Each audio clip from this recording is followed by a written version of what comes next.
아멘. 감사합니다. 하나님의 말씀 함께 보겠습니다. 하나님의 말씀은 사도행전 20장 오늘 13절에서 24절까지의 말씀을 함께 보겠습니다.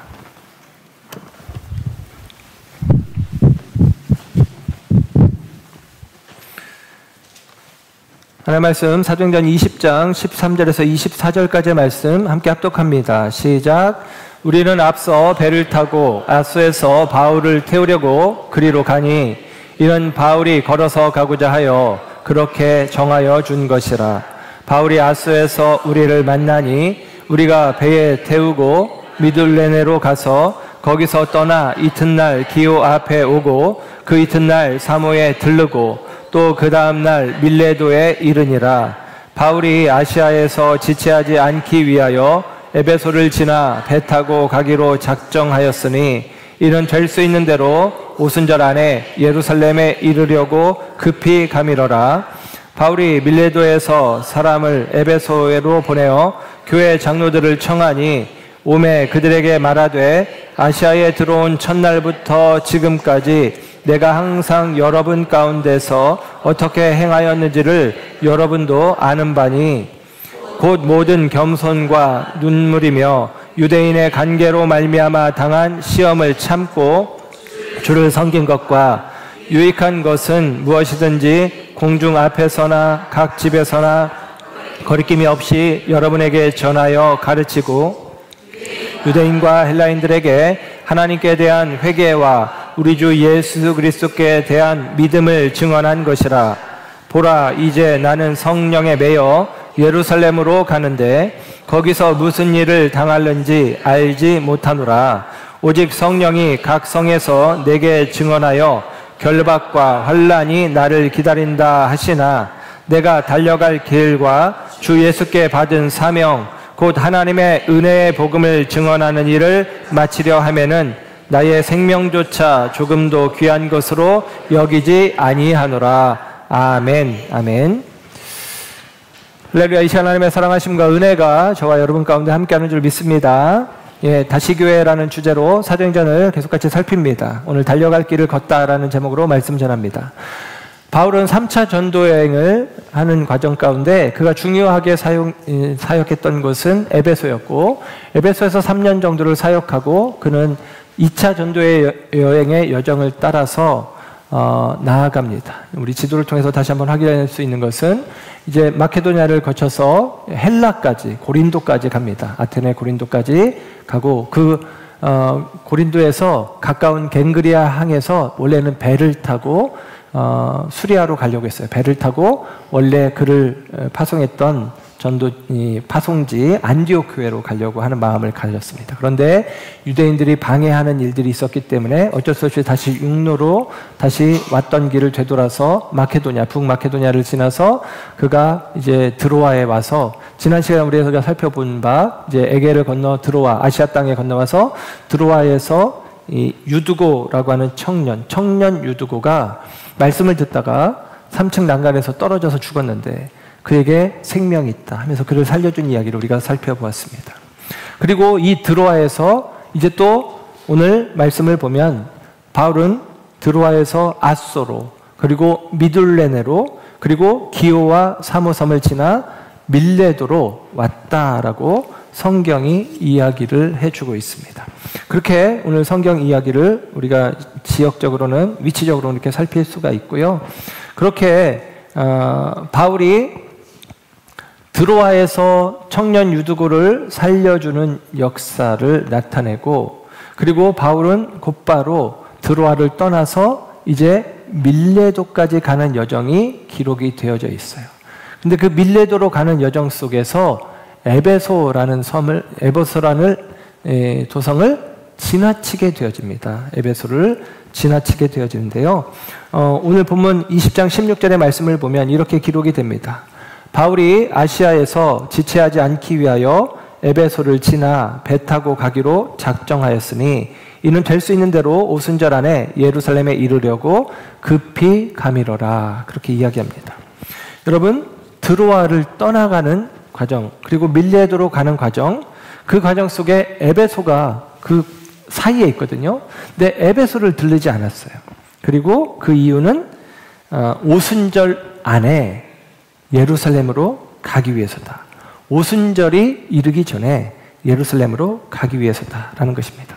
조금 시간을 말씀드리면 아까 말씀드린 지도를 다시 보시면 고린도에 그가 머물러 있을 때 고린도에서 배를 타고 가려고 했을 때에 그 고린도에서 배 타고 가려고 하는 그때가 언제냐면 유월절을 지키고자 하는 마음이 있었어요. 근데 유월절을 지키기 위해서 배를 타고 급히 가려고 했지만 그가 유대인들의 방해로 말미암아 어쩔 수 없이 육로로 돌아가서 북마케도니아까지 이릅니다. 650km가 떨어져 있는 거리예요. 거기까지 가고 나니 유월절이 된 거예요. 그래서 유월절을 거기에서 보냅니다.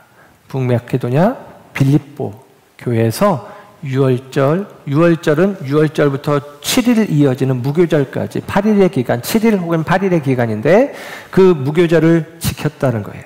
그리고 나서 그가 배를 타고 건너와서 이제 드로아에 머물다가 거기서 갑자기 오순절을 지켜야 되겠다라는 생각이 난 거예요. 그래서 6월절에서 오순절까지가 50일이죠. 오순, 50일입니다.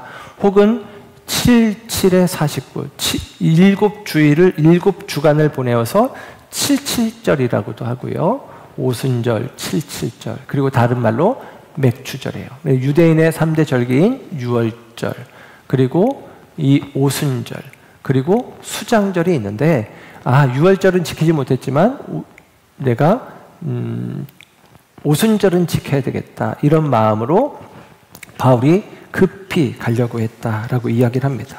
그래서 그 일정을 가만히 살펴보면 빌립보에서 무교절을 지키며 7일을 머물렀고 드로아까지 배를 타고 5일 동안 옵니다. 그리고 드로아에서 지난 시간에 살펴본 것처럼 7일 동안 있었고요. 밀레도까지 거리가 오늘 말씀을 정리해보면 한 6일 정도 걸려요. 그러니까 한 25일 정도 걸립니다. 50일 안에 가야 되는데 25일 정도가 시간이 소요됐어요. 그리고 그 남은 거리는 지금까지 온 거리의 2배가 넘는 거리입니다. 그러니까 급한 마음이 있어서 에베소를 들리지 않아요. 그런데 에베소를 지척에 두고 지나가는 상황 속에서 오늘 말씀해 보면 이 밀레도에서 에베소의 장로들을 불렀다라고 이야기합니다. 밀레도에서 에베소까지는 45km 정도가 떨어져 있어요. 예, 그러니까 하루길 정도죠. 사람을 보내서 에베소의 장로들을 이 밀레도로 불러오도록 요청을 합니다. 오늘 본문 20장 18절 말씀부터 보면 17절이죠. 17절 바울이 밀레도에서 사람을 에베소로 보내어 교회 장로들을 청하였다. 그래서 왔더니 이제 에베소 장로들에게 바울이 이야기를 해요. 35절까지 18절에서 35절까지 이어지는 말씀을 이른바 그래서 바울의 고별 설교, 에베소 성도들에 대한 고별 설교라고 합니다. 이 설교 후에 이제 바울은 에베소 교회를 더 이상 방문하지 못하거든요. 그래서 마치 또 고별 설교를 하듯 유언을 하듯 이야기를 하는 장면이 오늘 본문 20장 18절부터 이어지는 말씀이에요. 18절 말씀을 볼까요? 이렇게 기록이 됩니다. 아시아에 들어온 첫날부터 지금까지 내가 항상 여러분 가운데 어떻게 행하였는지를 여러분도 아는 바니. 그러면서 자기가 3차 전도여행을 하면서 아시아, 터키 서쪽 지역에 있는 아시아 지역에 왔을 때 우리가 소아시아라고 보통 얘기하는 곳입니다. 그곳에 왔을 때 내가 에베소에서 너희들에게 내가 어떻게 행하였는지를 너희가 알고 있다라고 이야기해요. 이 말이 헬라어 원어 성경의 어순으로는 너희가 아는 바다라는 말이 먼저 나와요. 너희도 알다시피 너희도 알고 있잖아 라는 말로 이 바울의 고별 설교가 시작이 되어집니다. 여기서 안다라는 말은 머리로 아는 게 아니라 경험으로 안다는 말이에요. 너희가 나를 겪어봤잖아. 너희가 나를 겪어봐서 나를 알잖아 라는 말로 설교가 시작되고 있다라는 사실입니다. 바울은 에베소 교회의 장로들에게 일일이 자기 자신이 어떻게 사역했다라고 말할 필요가 없었다라고 이야기를 하는 거예요.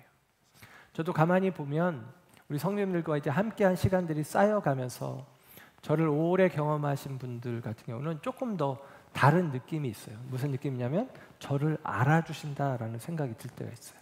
예를 들면 상가 개척교회부터 함께했던 분들이 우리 성도님들 가운데 있고 또 이렇게 성전이 이제 넓은 터 위에 건축되어진 이후에 함께 하시는 분들이 있는데 가끔 이렇게 생각해 보면 다 너무나 귀하고 다 너무나 주님 안에서 하나님께서 허락하신 성도님들임을 분명히 알고 있지만 이제 저를 오랫동안 겪으신 분들은 제가 지나온 시간들 속에서 어떻게 사역해 왔는지 또 섬겨 왔는지를 알아주시는 경우가 있을 때 고마울 때가 있거든요.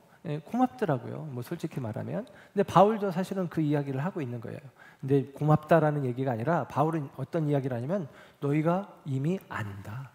너희가 다 내가 어떻게 하는지 알고 있다라고 이야기하는 것이죠. 여러분 이렇게 말할 수 있는 것은 사실은 나를 알아줘라는 말보다 더 큰 말입니다. 무슨 얘기냐면 바울이 자신의 삶을 통해서 지금 선언하고 선포하는 거예요. 그러니까 너희들이 내 삶을 보았잖아. 너희들이 내 삶을 경험했잖아. 너희들이 내 삶을 알잖아. 이렇게 이야기하는 것입니다. 여러분 이렇게 당당하게 이야기할 수 있다면 얼마나 좋을까라는 생각을 합니다. 바울은 고린도후서 3장 1절 2절에서 이런 말씀을 해요. 어떤 얘기냐면 바울은 이력서가 필요하지 않다라는 이야기를 하는데 제가 새 번역으로 읽어드리면 이렇게 기록이 됩니다. 고린도후서 3장 1절 2절 우리가 이렇게 말하는 것이 우리 자신을 치켜 올리는 말을 늘어놓는 것입니까? 아니면 어떤 사람들처럼 우리가 여러분에게 보일 추천장이나 여러분이 주는 추천장을 필요로 하는 사람들이겠습니까? 여러분이야말로 우리를 천거하여 주는 추천장입니다 라고 이야기합니다. 이게 무슨 얘기냐면 바울이 내가 고린도 교회 성도들이 바울의 사도성에 대해서 의심을 하는 일이 있었어요.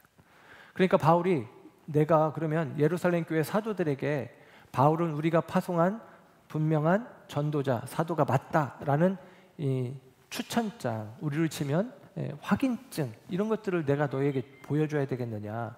그게 아니라 너희들이 나의 추천장이다 라고 이야기를 하는 거죠.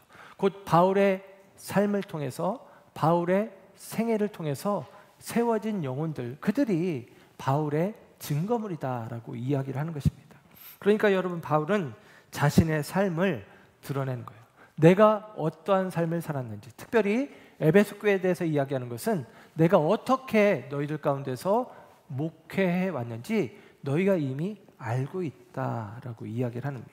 그리고 그 내용을 19절에 이렇게 이야기를 해요. 19절 말씀을 보시면 곧 모든 겸손과 눈물이며 유대인의 간계로 말미암아 당한 시험을 참고 주를 섬긴 것이다 라는 것입니다. 여러분 주를 섬겼다고 해요. 사실은 바울이 주를 섬겼다는 것은 교회를 섬기는 것을 주를 섬기는 것이라고 이야기합니다. 우리가 주님을 사랑한다, 주님을 섬긴다 할 때 주님을 우리가 어떻게 섬길 거예요? 지금 현재 내 앞에 계신 분이 아닌데 교회를 섬기는 것을 주를 섬기는 것으로 여겨주십니다. 그래서 여러분 주님을 사랑하는 자들은 교회를 사랑하게 되어 있어요. 교회를 아끼게 되어 있고 교회를 가까이 하고 교회를 자주 찾고 교회를 이렇게 잘 돌보고 교인들을 돌아보고 이런 마음들 이게 사실은 주를 섬기는 것이에요. 우리가 어떻게 주를 섬깁니까? 지금 현재 없고 눈에 보이지 않는데 그분에게 내가 그분을 섬긴다는 게 무엇이겠어요? 바울은 이야기합니다. 내가 너희에게 행한 것 그렇게 주를 섬긴 것을 너희가 안다는 거예요. 교회를 향한 열심이 주를 섬긴 것으로 이해되어지고 있어요. 그리고 여기서 이렇게 이야기합니다. 모든 겸손과 눈물과 그리고 모든 시험을 참은 것을 이야기를 해요. 겸손으로 교회를 섬겼답니다. 겸손으로 교회를 섬겼대요. 여기서 말하는 겸손이라는 말이 바울이 빌립보서 4장 12절에 이런 말을 해요. 나는 비천에 처할 줄도 알고 풍부에 처할 줄도 안다. 여기서 비천에 처할 줄 안다라는 말이 겸손이라는 말과 같은 단어입니다. 무슨 얘기냐면 바울은 자기 자신을 내려놓은 거예요. 겸손, 자기 자신을 내려놓은 거예요. 그래서 그 앞에 모든이라는 단어가 있죠. 모든 일에 자기 자신을 내려놓은 거예요. 그래서 이 겸손이란 말의 원어적인 의미는 심장을 떼어놓는다라는 거예요. 내가 어떤 일을 하면서 내 생각, 내 감정, 내 자존심 이런 거 다 내려놓고 너희를 섬겼다, 교회를 섬겼다 그렇게 이야기하고 있습니다. 여러분 주님의 교회를 섬기는 자의 가장 기본적인 자세가 이거예요. 내가 내 심장을 떼어놓는 거예요. 내 감정이나 내 자존심 이런 것들이 교회를 섬기는데 걸림이 되지 않고, 내가 비천에 처할 줄도 아는 것, 모든 겸손의 자리에 거하는 것, 이것이 바울의 마음가짐이었다라고 이야기합니다. 그리고 바울은 이어서 이야기합니다. 눈물로 섬겼다는 거죠.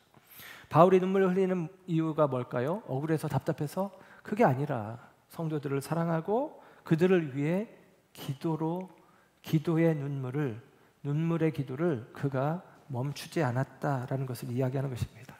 전에 기질 얘기를 한참 우리 교회에서 한 적이 있었는데, 여러분 기질이라는 게 있어요. 사람은 타고난 기질이 있죠. 형질이 있습니다. 예를 들면 모세는 베드로는 다혈질이에요. 왔다 갔다 하죠. 그리고 모세는 우울질이라고 보통 봅니다. 그래서 그가 모세오경을 완벽하게 기술해내요. 그리고 요한은 점액질이라고 보통 이야기합니다. 그리고 바울을 담즙질의 대표적인 인물로 봐요. 담즙질은 목표지향적인 사람이에요. 피도 눈물도 없는 사람, 이런 대표적인 형질입니다. 근데 피도 눈물도 없는 사람, 눈물 없는 사람의 대표적인 형질이 담즙질, 바울 같은 사람이에요. 그런데 바울이 뭐라고 하냐면 내가 눈물로 사역했다는 거예요. 20장 31절에 가면 내가 3년 동안 밤낮 쉬지 않고 눈물로 각 사람을 훈계했다라고 이야기합니다. 3년 동안 눈물로 사역했다는 거예요. 여러분, 그 바울의 눈물, 이 에베소 성도들을 위해서 흘린 눈물을 바울이 지금 얘기하고 있습니다. 너희들이 내가 너희를 위해 운 거, 눈물 흘린 거 알잖아 라고 이야기하는 것이죠. 그래서 그 바울의 눈물을 닦아내던 바울의 손수건이, 바울의 삶의 무게가 더해졌던 바울의 앞치마가 병자의 몸에 걸쳐질 때 낫는 역사가 나타난 거예요. 그와 같은 마음으로 사역했기 때문에 하나님이 바울을 통해서 역사하고 계심을 다시 한번 우리는 생각해 볼 수 있습니다. 또한 바울은 오늘 본문에 보니까 유대인의 관계를 참았다라는 거예요. 바울은 부딪히고 다투는 방식이 아니라, 논쟁하고 이겨내는 방식이 아니라 참고 기다리는 방식들을 취합니다. 3년이나 그렇게 에베소에서 사역했던 거예요. 여러분, 우리도 마찬가지입니다. 누군가에게 대하여 우리가 논리적으로 논쟁적으로 이길 수도 있겠죠. 저도 그런 실수를 많이 하는데, 그것보다는 참아내고 견뎌내고 또 기다려주고 이해해주는 과정들이 우리 가운데 필요한 것 같아요. 그런 사역을 통해서 바울은 에베소 교회를 아름답게 세웠던 것입니다. 바울은 이어서 자신의 사역을 조금 더 설명하기를 20절, 21절에는 이렇게 이야기하죠. 읽겠습니다. 유대인 유익한 것은 무엇이든지 공중 앞에서나 각 집에서나 거리낌이 없이 여러분에게 전하여 가르치고, 유대인과 헬라인들에게 하나님께 대한 회개와 우리 주 예수 그리스도께 대한 믿음을 증언한 것이라. 유익한 것은 내가 거리낌 없이 가르쳤다. 유대인이든 헬라인이든 내가 구별 없이, 차별 없이 모두에게 하나님의 뜻을 내가 나타내기를 힘썼다라고 바울은 이야기합니다. 그러면서 오늘 22절에 바울은 다른 이야기를 하는데요. 22절을 보십시오. 보라, 이제 나는 성령에 매여 예루살렘으로 가는데 거기서 무슨 일을 당할는지 알지 못하노라. 그럽니다. 갑자기 바울이 내가 너희들에게 열심히 사역한 거 알지? 그런데 나는 이제 예루살렘으로 가는데 성령에 매여서 가고 거기서 어떤 일을 당할는지 나는 모른다라는 것입니다. 어떤 일을 당한지 모른다. 쉽게 말해서 죽을 수도 있다. 그 얘기를 해요. 죽을 수도 있다. 여러분, 그렇다면 바울이 죽을 수도 있는데, 우리가 아까 보았던 내용 속에서 바울이 이 에베소를 들르지 않고 급하게 오순절에 늦지 않게 가려고, 오순절에 그가 가려고 했던 것은 바꿔 말하면 내가 그 예루살렘에 가면 어떤 일을 당할지 몰라, 죽을지도 몰라. 그 다음 나오는 이야기를 보면 바울이 이야기하기를 결박과 환난이 나를 기다려 라고 이야기하는 거거든요. 그러면 그 길을 재촉해서 간다는 얘기는 죽음을 재촉하는 것과 마찬가지 아닙니까? 그런데 바울은 그렇게 할 수밖에 없다는 거예요. 왜냐하면 나는 지금 성령에 매여 있기 때문이다라는 것입니다. 그 성령이 바울을 이끌어 가고 있다라고 이야기하는 것이죠. 여러분, 저와 여러분이 하나님의 성령에 매여 이끌려 온전히 주께서 허락하신 그 길로 순종하며 나아가는 우리가 되기를 소원합니다. 23절은 확실하게 이야기하죠. 오직 성령이 각성해서 내게 증언하여 결박과 환난이 나를 기다린다. 그렇게 말씀하셨다는 거예요. 결박과 환난이 있지만 나는 간다라고 이야기하는 거죠. 그래서 24절에 우리가 너무나 잘 아는 말씀이고 저도 이 말씀을 늘 가슴에 새기는 말씀 중에 하나입니다. 24절 말씀 이렇게 기록합니다. 24절은 우리 함께 한번 합독해 볼까요? 시작. 내가 달려갈 길과 주 예수께 받은 사명 곧 하나님의 은혜의 복음을 증언하는 일을 마치려 하면은 나의 생명조차 조금도 귀한 것으로 여기지 아니하노라. 아멘. 내 앞에 결박이 놓여 있고 환난이 놓여 있고 죽을 수 있는 상황들이 있지만 내가 달려갈 길, 주 예수께 받은 사명, 복음 전하는 일, 그 일을 위해서 나는 달려간다. 나는 내 생명을 아깝지 않게 여기고 나간다 라고 이야기합니다. 여기서 내가 나의 생명을 조금도 귀한 것으로 여기지 않는다라는 말이 영어 성경 NIV 역에는 이렇게 표현돼요. I consider my life worth nothing to me. 내 생명의 가치가 nothing, 아무것도 아니야 라는 거죠. 자기 생명을 아무것도 아닌 것으로 여기면서 하는 것입니다. 여러분, 마치 내가 생명이 없는 사람이냐, 죽은 사람인 양 바울은 하나님의 부르심에 순종하겠다라는 거예요. 바울은 이런 표현들을 종종 합니다. 바울은 고린도전서 15장 31절에서 나는 날마다 죽노라 그렇게 이야기해요. 나는 날마다 죽는다는 거예요. 난 죽었어. 나는 이미 죽었어. 나는 그리스도 안에서 이미 나는 죽은 자야 라는 것이죠. 이 사역 즈음에 로마서, 이 3차 전도여행의 마지막 종착지였죠. 이 고린도에서 로마서를 쓰게 되어지는데 이 로마서 14장 7절에서 9절까지 이렇게 바울이 기록합니다. 우리 중에 누구든지 자기를 위하여 사는 자가 없고 자기를 위하여 죽는 자도 없도다. 우리가 살아도 주를 위하여 살고 죽어도 주를 위하여 죽나니 그러므로 사나 죽으나 우리가 주의 것이로다. 이를 위하여 그리스도께서 죽었다가 다시 살아나셨으니 곧 죽은 자와 산 자의 주가 되려 하심이라. 아멘. 우리가 그리스도 안에서 이제 거듭난 자인데 나는 이제 살아도 주를 위해 죽어도 주를 위해 삽니다. 이게 바울의 고백입니다. 그래서 바울은 이 고백 위에 내가 생명을 아끼지 않고 살아도 주를 위해 죽어도 주를 위해 사는 자로서 하나님께서 그에게 부여하신 사명, 그가 하나님께로부터 받은 사명, 그리고 그를 부르신 소명, 그 사명과 소명을 이루기 위해서 그는 기꺼이 자신을 헌신하겠다라고 이야기하는 거예요. 다시 오늘 본문 24절 내가 달려갈 길, 이 말이 내가 가야 할 길이라는 거예요. 나의 소명이라는 거예요. 그리고 그는 내가 주 예수께 받은 사명, 그 사명은 곧 하나님의 은혜의 복음을 전하는 일, 복음 전도의 사명, 내가 가야 할 길, 그리고 내가 해야 할 일, 그 일을 위해서 나의 생명조차 아끼지 않는다. 나를 헌신하겠다라는 거죠. 여러분, 저와 여러분의 사명이 무엇입니까? 저와 여러분을 향한 주님의 부르심, 소명이 무엇입니까? 그것을 향해서 저와 여러분들이 기꺼이 헌신할 수 있는 마음들이 있기를 주님의 이름으로 축복합니다.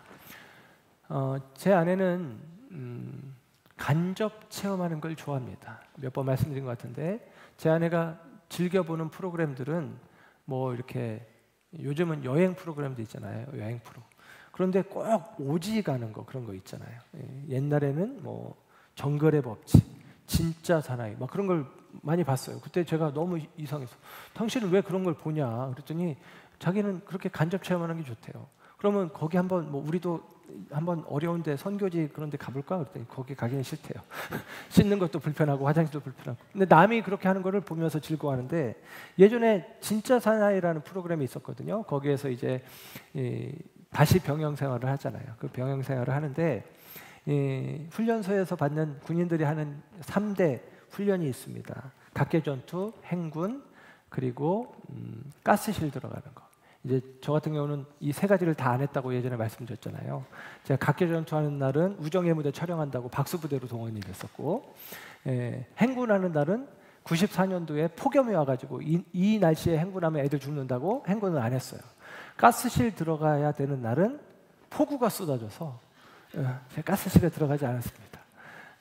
하나님이 보호하사 하나님이 지켜주신 굉장히 은혜를 경험한 전데, 가스실에 들어가서 이제 하는 장면을 저도 경험해 보진 못했고, 저도 이제 영상으로만 봤는데, 이제 방독면을 쓰고 들어갑니다.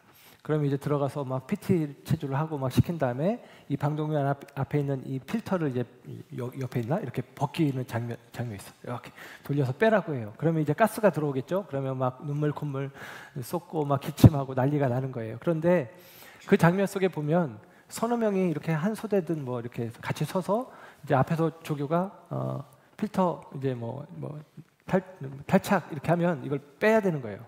근데 제가 볼 때 세밀하게 차이가 있습니다. 빼라고 하는 순간 빼는 놈이 있고요. 빼는 척 하면서 늦게 빼는 사람이 있어요. 저는 그 사람이 지혜로운 사람이라고 생각을 합니다. 그렇잖아요. 어차피 고통이 주어질 게 뻔하면 가급적 천천히 빼는 게 유리하잖아요. 나중에 나갈 때는 같이 나가거든요. 가급적 천천히.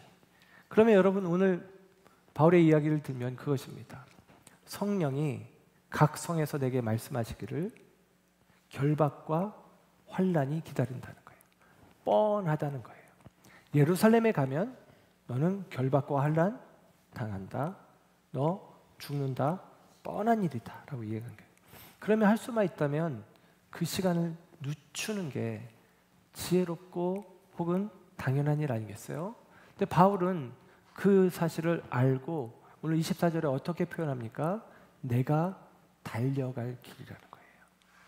저 같으면 그냥 끌려가는 길처럼 터벅터벅 한 타이밍이라도 더 늦추려고, 이 필터를 제거하는 걸 한 타이밍이라도 더 늦추려고 열었다 닫았다 열었다 닫았다 뭐 그랬을 것 같아요. 그런데 그냥 열어버리는 거죠. 달려가는 것입니다. 오늘 바울은 그렇게 고백하고 있는 거예요. 그가 달려갈 길이라고 고백하는 것은 그의 의지와 결단의 표현이기도 합니다. 그런데 오늘 말씀의 제목이 뭐였죠? 달려갈 길을 걷다라는 것입니다. 바울은 분명히 달려갈 길이라고 이야기를 하는데, 바울은 그 달려갈 길을 걷는 장면이 오늘 우리가 읽은 본문 속에 한 장면 나와요. 저는 제가 유심하게 본 장면 중에 하나가 13절입니다. 오늘 본문에 시작하는 말씀이었죠. 13절을 가서 보시면 이렇게 기록합니다. 우리는 앞서 배를 타고 아소에서 바울을 태우려고 그리로 가니 이는 바울이 걸어서 가고자 하여 그렇게 정하여 준 것이라. 바울이 걷고 싶었대요. 그래서 바울과 함께한 일행들을 먼저 보냈습니다. 드로아에서 아소까지 배를 타고 가도록 먼저 보낸 거예요. 그래서 지금 이 우리라고 하는 표현 속에는 이 사도행전의 저자 누가가 포함되어 있어서 누가가 지금 말하는 거죠. 우리는 바울이 먼저 가라고 해서 배를 타고 먼저 아소에 가서 바울을 기다렸다는 거예요. 드로아에서 아소까지는 직진거리로는 한 30km 정도 떨어져 있는데 중간에 산이 있어서 해변길로 돌아갑니다. 그 돌아가는 길이 한 65km 정도 떨어져 있다고 해요. 그 65km 정도면 하루 동안에 갈 수 있는 길은 아니에요. 바울이 나름대로 노년의 시간이기 때문에 이틀 길은 걸립니다. 중간에 하루 정도는 길가에서 노숙을 해야 되는 상황일 수도 있어요. 그런데 이제까지도 지치고 힘든 몸일 텐데 그가 편하게 배를 타고 가는 길, 다른 일행들은 배를 타고 가잖아요. 그러면 그도 함께 배를 타고 가면 되거든요. 그런데 배를 타고 가지 않고 이 드로아에서 아소까지 걸어갔다라고 이야기를 합니다. 왜 바울이 혼자 도보로 걸어갔을까? 그는 해변길을 따라 65km가 되는 드로아에서 아소까지의 길을 걸어갑니다. 일행과 떨어져서 혼자 그 길을 걸어갑니다. 바울이 걸어가고자 해서 정해준 대로, 아마도 일행들이 말렸을 것 같아요. 정해줬다는 표현을 한다는 얘기는 명령했단 말이거든요. 아이고 바울 선생님 왜 그렇게 하십니까? 우리랑 같이 배 타고 가십시오. 힘듭니다. 위험합니다. 어렵습니다. 지칩니다. 예, 배 타고 가시죠. 배편도 있는데 왜 그러십니까? 이렇게 얘기했단 말이에요. 그런데 아니야, 너희들 가. 나는 좀 걷겠어 라고 걸어가기로 결정했다는 것입니다. 바울이 걷기로 한 이유는 바울이 이미 우리가 말씀 속에서 살펴봤지만 바울의 원래 계획은 고린도에서 수리아로 가는 것이었어요. 안디옥 교회로 돌아가는 것이었습니다. 그러면 3차 전도여행이 마치고 4차 전도여행을 생각할 수 있었겠죠. 그런데 바울이 그 사이에 성령의 음성을 들었던 것 같아요. 그리고 성령께서 그를 예루살렘으로 이끄시는 것을 확인합니다. 그리고 이 예루살렘은 결박과 환난이 기다리는 곳이라는 거예요. 바울의 방향이 바뀌었어요. 수리아 안디옥에서 예루살렘으로 바뀌어진 것입니다. 그리고 그 예루살렘으로 가는 길은 결박이 기다리는 길이에요. 바울의 본래 계획에서 바뀌어졌어요. 그리고 바울은 그 길이 성령이 이끄시는 길이라는 것입니다. 그 성령이 이끄시는 길, 성령이 예고해 줬죠. 핍박이 있을 거야. 그러니까 피할 수도 있고 나아갈 수도 있는 길입니다. 실제로 나중에 21장에 가서 확인하면 바울 가까운 사람들이 바울이 예루살렘으로 가는 길을 만류해요. 가지 말라는 거예요. 네, 성령이 알려주셨는데 결박당한다는 거예요. 죽임당한다는 거예요. 그러니까 가지 말라는 거예요. 그러니까 여러분 바울은 지금 선택의 기로에 있는 것입니다. 성령이 말씀하시기를 예루살렘으로 가면 결박이 있고 환난이 있다. 그러면 선택을 하겠죠. 내가 이것을 필터를 뺄 것인가 말 것인가, 갈 것인가 말 것인가. 그 선택의 기로에 놓여 있고 그 선택의 기로에서 바울은 잠시 내가 혼자 걷겠다라는 결정을 하는 것입니다. 바울은 피해서 안전할 수 있다는 생각과 목숨을 걸고라도 사명을 완수해야 되겠다는 생각 사이에서 드로아에서 아소까지 걷는 선택을 하는 거예요. 그 길을 걷기를 결정한 것입니다. 우리는 그 과정 속에서 왜 바울이 그 길을 혼자 걷기를 원했는지 그 이유를 짐작해 볼 수 있습니다. 그것은 다름 아니라 바울이 하나님과 독대하여 만나는 시간이에요. 하나님께만 주목하고 하나님께 묻고 하나님께 답을 구하는 시간입니다. 바울이 말하는 달려갈 길이라는 말의 표현은 그가 가야만 하는 길이라는 의미예요. 이 달려갈 길이라고 우리 말에는 기록했지만 이 말이 원어적인 의미로는 코스라는 말이에요. 운동의 코스, 정해진 코스가 있잖아요. 그 정해진 길, 가야만 하는 길이라는 사실을 이야기를 합니다. 바울은 그 사실을 이 걸어가는 길을 통해서 확인하고 그리고 그 길을 갈 길을 결단하는 시간이 있습니다. 여러분 신앙생활은 단순하지 않아요. 꽤 복잡합니다. 저는 혼자 생각하고 혼자 결정하는 것을 좋게 여기지 않아요. 왜냐하면 공동체 속에서 함께 나누고 함께 생각하고 함께 결정해 가도록 하나님이 우리 공동체를 허락하셨습니다. 그래서 여러분 우리가 어려움이 있을 때 어떤 중요한 결정을 할 때 목장에서 혹은 어떤 선교회에서 혹은 목회자와 함께 그것들을 이야기하고 나누는 것들은 굉장히 소중해요. 귀합니다. 그런데 여러분 모든 것이 그렇게 단순하지 않아요. 신앙은 복잡합니다. 때로는 하나님 앞에서 단독자로, 때로는 하나님 앞에서 홀로 하나님의 뜻을 묻는 시간이 필요하다라는 사실입니다.